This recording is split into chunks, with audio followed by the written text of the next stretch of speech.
आपल्याजवळ एक कार्बोरेटर आहे, त्याला क्लीन करणार आहे पूर्ण आणि असेंबली करणार आहे त्याची. ऑटोमायझर आहे. अच्छा. याच्यामध्ये पेट्रोल सप्लाय होते, जे मेन पिकअपचं काम करते ते ऑटोमायझर असते. त्याच्यामध्ये मेन जेट लागलेलं असतं. वा, याच्यावर नंबरही आहे. किती नंबरचा आहे? 97 नंबरचा जेट आहे, सुझुकी फियारोचा. ठीक आहे. हे असते पिन, पेट्रोल पिन दिसत आहे.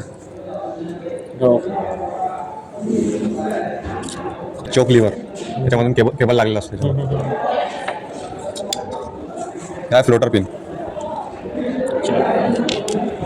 आणि हे चोक अच्छा. आणि असते ओरिंग, कार्बोरेटर पॅकिंग ओरिंग असतो. ठीक आहे, आपण करू असेंबल. हे जे आहे ते आहे बटरफ्लाय. हा जो कार्बोरेटर आहे त्याला म्हणतात बटरफ्लाय टाईप कार्बोरेटर. तर मेन सक्शन हे करते, पेट्रोल आणि एअर मिक्सर जे होते कार्बोरेटरमध्ये, त्याचा मेन उद्देश राहतो त्याच्यामध्ये. ते आपण लावून होतो. हे कसं काय करते मिक्स? इथं 3 वॉल्व्स आहे. ठीक आहे, सर्वात पहिले मेन जेटमधून तेव्हा इथं आला आहे ते बस पेट्रोल सक्शन करते तो.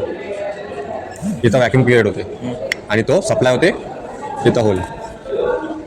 त्या होलमधून एअर आणि फ्लो मिक्सचर क्रिएट होते. हे बघा,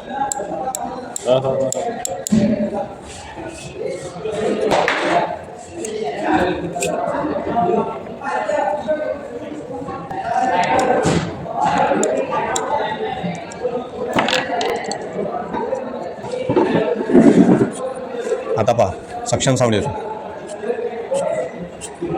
ऑटोमायझर हा ऑटोमायझर.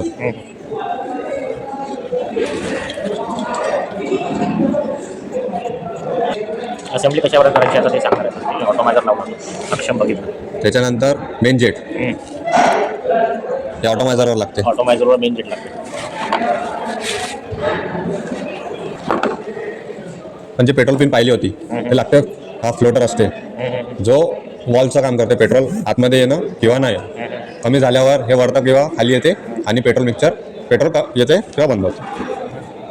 जो आपला हा इनलेट वॉल आहे पेट्रोलचा आणि हे इथलं डायरेक्ट आणि हे स्क्रू टाईट होतो. एकदम simple mechanism. Simple mechanism.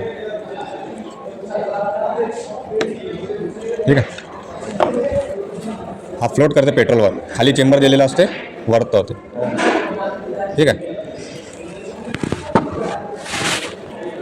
Chamber याच्यामध्ये ओरिंग लागते.